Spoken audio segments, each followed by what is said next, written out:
Prof. Sari ini. Prof. Sari, saat ini kan Ya, seperti kita ketahui tadi Prabowo menargetkan 8% nih untuk 5 tahun ke depan dengan 13.000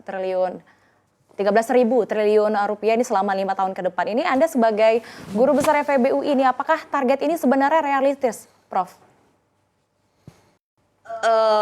ya kita harus optimis sih ya, walaupun agak berat dengan kondisi yang sekarang. Tapi saya kira kalau kita melakukan dengan sungguh-sungguh dalam artian eh, saya setuju sekali tadi yang disampaikan bahwa hilirisasi penting, tapi harus ada effort yang sangat luar biasa dari semua pihak. Dalam artian gini, kita mau misalnya saya ambil yang paling simpel aja, Mbak. Kalau kita mau hilirisasi misalnya pangan ya, itu harus ada seperti grand strategi yang disampaikan kepada masyarakat. Ini loh, kita dari hilirisasi dari misalnya jagung gitu ya, dari mulai awal sampai kemudian menjadi pakan hingga ke konsumennya, itu gimana caranya? Apa saja yang perlu kita tingkatkan? Nah, itu dengan harapan semua stakeholder bisa terlibat di dalamnya. Nah, saat ini kan pemerintah menyampaikan hilirisasi, oke, tapi grand strategi ke depannya itu kan perlu disampaikan, perlu dikomunikasikan, dan perlu disupport secara bersama-sama. Nah, ini yang saya kira perlu kita semua bisa terlibat di dalamnya. Seperti misalnya akademikus, mereka bisa bersama-sama dengan masyarakat menuju ke situ, breakdown the value chain ya. Misalnya kita ambil contoh seperti Thailand. Thailand itu kenapa disebut sebagai Detroit of Asia? Karena mereka benar-benar mengembangkan otomotifnya dari hulu ke hilir. Jadi grand strateginya jelas dan disampaikan secara transparan kepada masyarakat, dan ini semuanya mereka bisa jalan bareng-bareng gitu.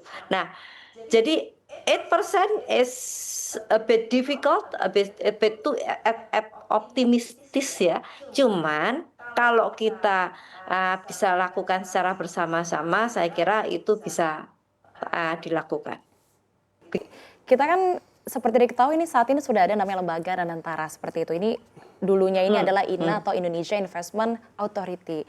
Nah, ini dengan adanya dua lembaga ini sebenarnya sejauh mana ini bisa menggenjot atau dampaknya terhadap perekonomian Indonesia, Prof. Sari?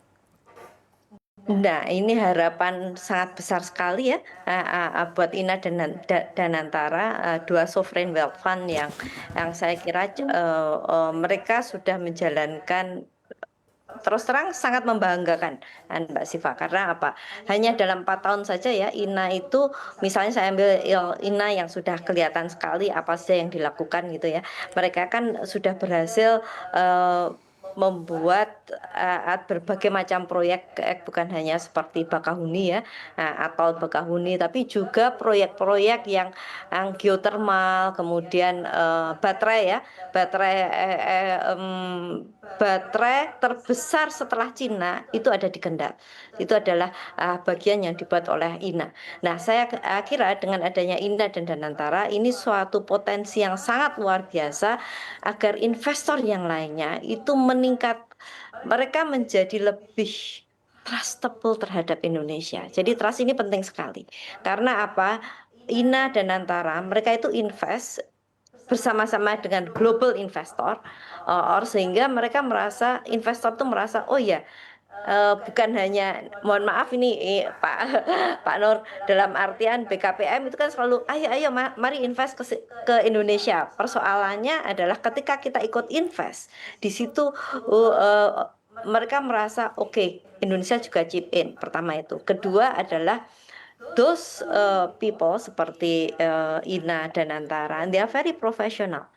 They speak in the same language of investor. Nah, ini penting sekali karena kadang kita meminta investor untuk invest, tapi kita sendiri kurang memahami kadang-kadang apa saja yang dibutuhkan oleh investor. Dan INA dan Antara itu take care for everything related to regulation, non-market capabilities dan sebagainya. Saya kira bagus Mbak Siva bahwa dengan adanya INA dan Antara ini diharapkan investasi menjadi semakin tinggi, digenjot semakin kuat, dan and hopefully ke depannya nah ini tadi disampaikan ada 28 grand strategi ya Pak Nur ya. 28 grand strategi ini kalau sudah tidak harus disahkan ya, tapi kalau memang sudah dibuat akan lebih baik ini dikomunikasikan secara luas. Bukan hanya ada di dalam websitenya BKPM, tapi hampir di seluruh kementerian, sehingga kami sebagai akademisi dan juga beberapa investor mereka bisa lihat bahwa oh ini mau dikembangkan hilirisasi kelapa sawit. Walaupun kita sudah ada di situ, tapi saya kira ada beberapa area-area yang masih perlu dikembangkan. Misalnya seperti Malaysia, 10 tahun yang lalu saya ke Malaysia untuk melihat bagaimana perkembangan kelapa sawit. Itu 10 tahun yang lalu, Mbak. Mereka itu sudah membuat kelapa sawit menjadi 500 turunan produk. Nah, Indonesia saya kira teman-teman dari BKPM ataupun dari industri lebih memahami ya, kita masih sangat limited sekali. Jadi kalau memang sudah dibuat grand strateginya, saya harapkan itu bisa dikomunikasikan dan didiskusikan what can we do together. Begitu. Oke,